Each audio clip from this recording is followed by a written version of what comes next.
especially for those who were here for dumpling night last night. A long day making dumplings, eating dumplings, and visiting all the newcomers who are checking out our church.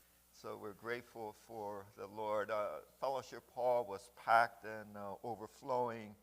We had Pastor Zhao fittingly preached on Noah, so that fit very well with the weather. And we also had a wonderful testimony too. We also had a wonderful weekend last weekend as we had several guests from California come out. And putting on a rally like that, there were a group of pastors that did the planning, but the execution of the plans fell onto our church. Hard to give thanks for all the hard work that was done, so I'm going to do it here a little bit. I really appreciate Shinfu,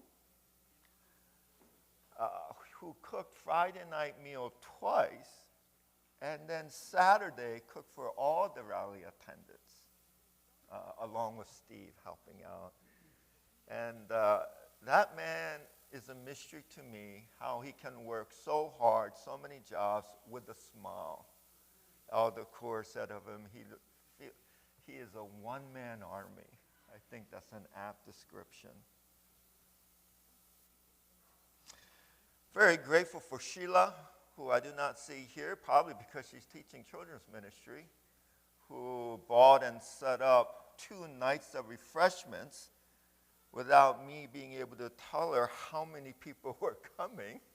And she made and brought all these snacks and hot dogs and chili, and I tell you, man, they were impressed. You guys know how to eat at this church, so it was good.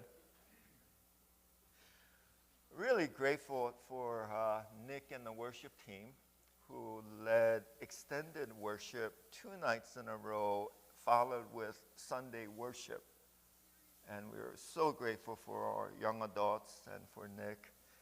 And he only wanted people he trusted up on the AV.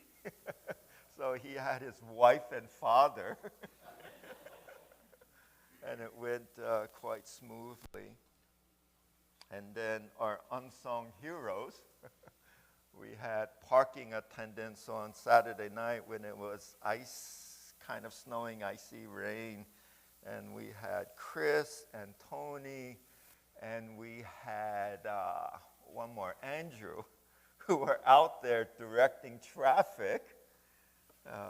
And one of them came to me and said, yeah, our people don't listen to me that well.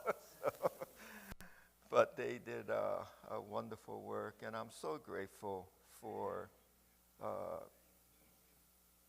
church that put up $3,500 on a new program without knowing how it's going to turn out, and then put in the manpower. Very grateful.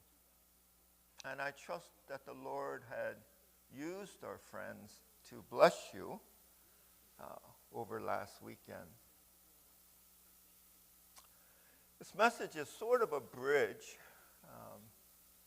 from that weekend because I heard a little bit, and virtually everything I heard was positive, but I did hear a little bit before they came, people wondering, well, how are we going to connect with them?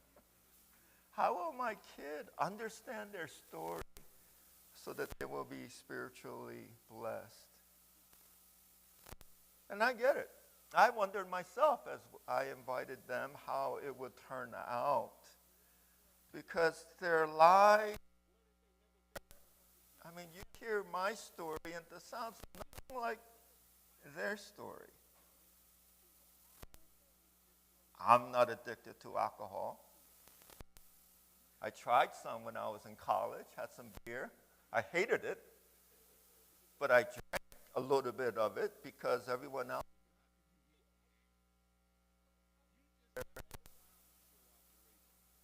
I have never done drugs that you may be thinking about. I had some issues with prescription medication when I was in depression. It was tough, but it was nothing scandalous. I was addicted to gambling. That I'll own up to. When you do something 30 hours a week, sometimes binging 36 hours straight, playing Korean poker, I would call that addiction. I experienced the euphoric high of winning the pot of the night. There's nothing that feels as good. And I've also experienced walking out the door with empty pockets, a lot more than I can count. And I didn't lose my family's savings or retirement, mainly because it happened during college. But it costed me 2 years wasted plus 1 year academic suspension. Still remember picking up the phone, calling home. Hey, Dad, I'm getting kicked out. Can you come and pick me up?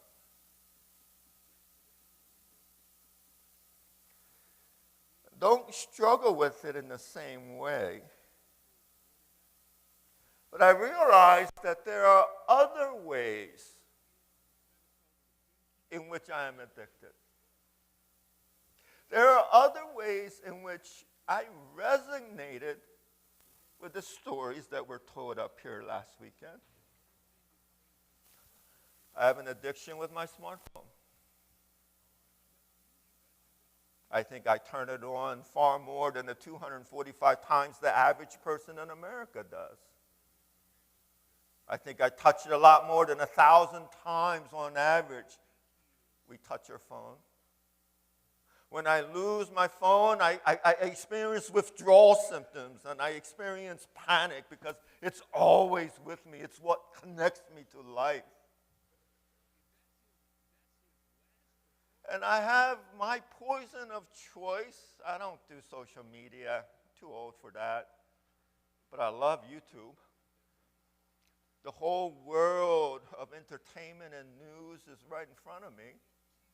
And I tell myself, David, you work for 1 hour, you get 10 minutes of YouTube. That's your reward. And I do my work, and then I turn on YouTube, and I get clip after clip, and then the suggestions come up that seem so fascinating that I find myself that an hour or two has passed. I'm addicted to my smartphone.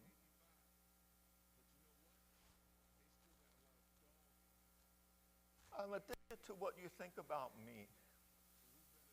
I really am. I want to be so approved of. We made the right decision when we hired him. Not so addicted to what you think about my parents. In fact, I could care less on that. A lot of people do. They exercise, they diet, cosmetics. I'm from a country where almost 1/3 of the women go under the knife to look better. That's not my issue. My issue is that I want you to approve and like the way I do things. Planning, organizing, leading, preaching, and teaching. And when a sermon goes well in my mind, it feels like I hit that jackpot. And when a sermon bombs, I feel like I'm walking out the door with my pockets empty. I'm addicted. In fact, it's